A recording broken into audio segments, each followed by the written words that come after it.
Nosso estudo de hoje é a lição 83 do livro Segue-me, encerrando o livro, que tem como título A Língua. A língua também é um fogo. Tiago, capítulo 3, versículo 6. A desídia das criaturas justifica as amargas considerações de Tiago em sua epístola às comunidades do cristianismo. O início de todas as hecatombes do planeta localiza-se quase sempre no mau uso da língua. Ela está posta entre os membros do organismo humano como um pequeno leme de uma embarcação poderosa, como lembra o grande apóstolo de Jerusalém. Em sua potencialidade permanecem sagrados recursos de criar, tanto quanto o leme de proporções reduzidas foi instalado para conduzir. A língua guarda a centelha divina do verbo, mas o homem, de modo geral, costuma desviá-la de sua função grandiosa para o pântano de cogitações subalternas, e aí temos como fonte de quase todos os desvarios da humanidade sofredora, cristalizada em propósitos mesquinhos a míngua de humildade e de amor. A guerra nasce da linguagem dos interesses criminosos insatisfeitos. As grandes tragédias sociais originam-se da linguagem dos sentimentos inferiores.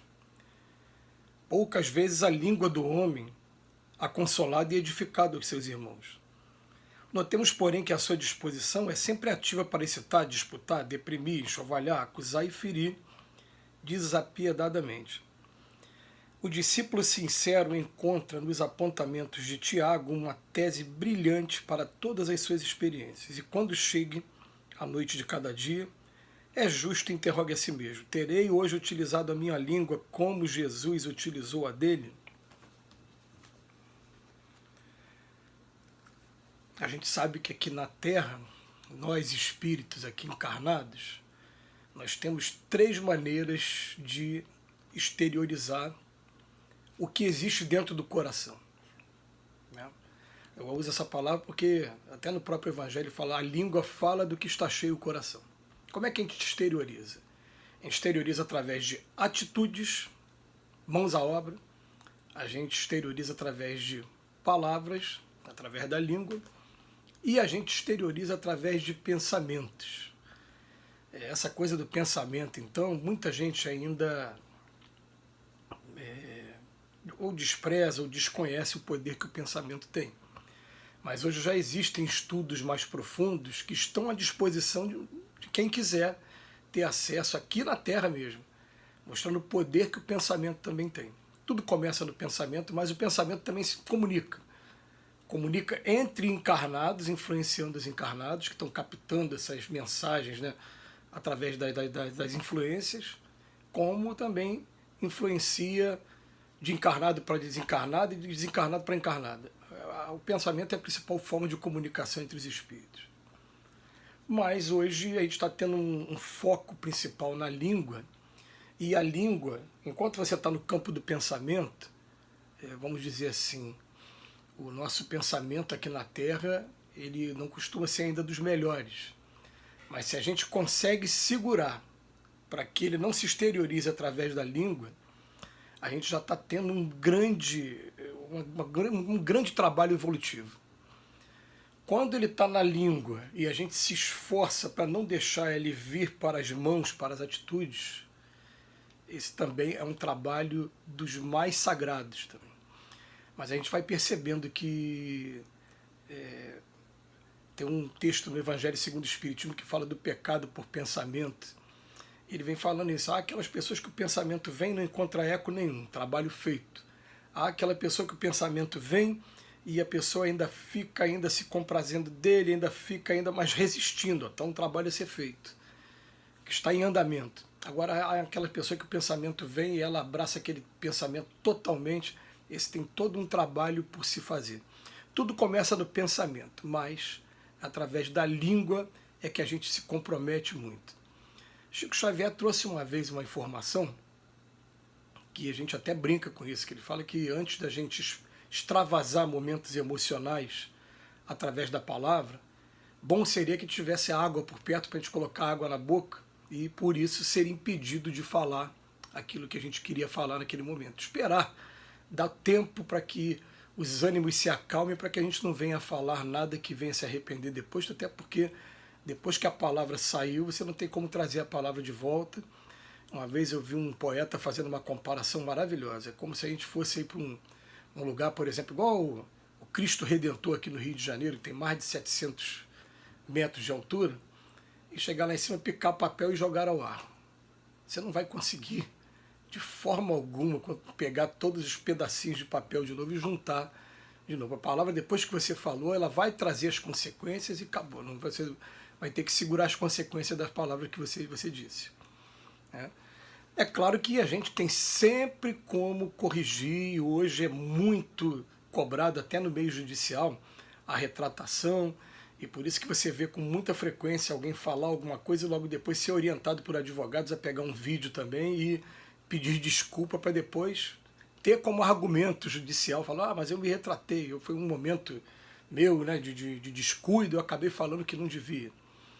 Mas o fato é que quanto mais a gente consegue controlar a língua, principalmente nos momentos emocionais, porque a gente vai usar a língua em momentos de raciocínio mesmo, em momentos que a inteligência que está falando a gente vai utilizar, e tem outros que é momento puramente emocional. É o susto, é a raiva, a libido. A libido ela é incluída pela psicologia como uma emoção. Uma vez eu conversando até com alguns jovens, eu falando assim para eles, assim, isso é para todos nós. Eu falando para ele assim, ó, algumas vezes você pode ser surpreendido pela visão de uma mulher muito bonita e a libido ela pega a gente de surpresa, ela é uma emoção. O que é que a gente faz? Bota água na boca também, que aí evita você falar alguma coisa que depois você venha se arrepender. A libido também é uma emoção, igual a raiva é uma emoção também. Mas a verdade é que a língua, como o Emmanuel disse aqui pra gente, olha só, umas coisas pra gente meditar, porque ele vem falar pra gente que a guerra nasce da linguagem dos interesses criminosos e insatisfeitos. As grandes tragédias sociais originam-se da linguagem dos sentimentos inferiores. Vamos pegar aqui o que está mais perto da gente, né? As grandes tragédias sociais. O que é uma tragédia? Alguém foi assassinado no trânsito. É uma tragédia que muitas das vezes porque alguém abriu o vidro e xingou a outra pessoa, que está acontecendo com muita frequência. Então ele nasce, sim, origina-se da linguagem dos sentimentos inferiores.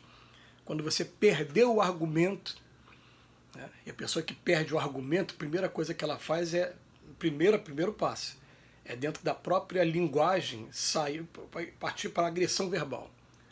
Eu não tenho mais argumento, não tenho mais o recurso da palavra, o que eu faço? Eu xingo, eu extravaso, então me deixa em paz, né? Aquela coisa toda.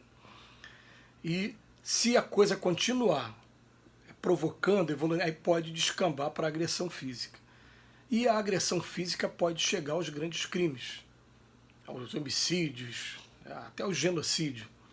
Então, a língua é realmente um motivo de muita atenção nossa, e não é à toa que o apóstolo Tiago, que tem um trabalho maravilhoso, aliás, é uma coisa até curiosa para a gente, para efeito de estudo, que se você pegar o livro Atos dos Apóstolos, quem começou o movimento cristão foi Pedro e Tiago.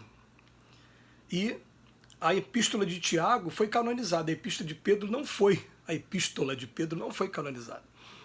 A gente tem acesso hoje a ela porque foi descoberto alguns fragmentos no Mar Morto na década de 40 do século passado, mas a de Pedro não foi canonizada. Aí a gente começa a ler as palavras de Tiago e você vai entender por que Tiago, lá no livro do Atos dos Apóstolos, ele era o mais politizado, ele era aquela pessoa que estava o tempo todo zelando para que o caminho não fosse perseguido, não fosse destruído, que pudesse não ofender tanto os sacerdotes, os escribas da época, os fariseus. E nesse texto maravilhoso do capítulo 3, ele vem falar da língua, ele fala, a língua também é um fogo. Se a gente conseguir, e a gente sonha com esse dia, controlar a nossa língua. Uma vez eu ouvi de um amigo psicólogo espírita, não estamos ainda em fase de conseguir fazer isso com pensamento. Se conseguir fazer com a palavra e com a atitude já está ótimo. A agressividade vem no pensamento, mas não se extravasa através da língua nem através de ação. Ótimo. A gente precisa dar uma atenção muito grande à língua e uma maneira da gente fazer isso é procurar substituir momentos de explosão emocional por momentos de edificação usa na própria língua. Que Jesus nos abençoe hoje e sempre.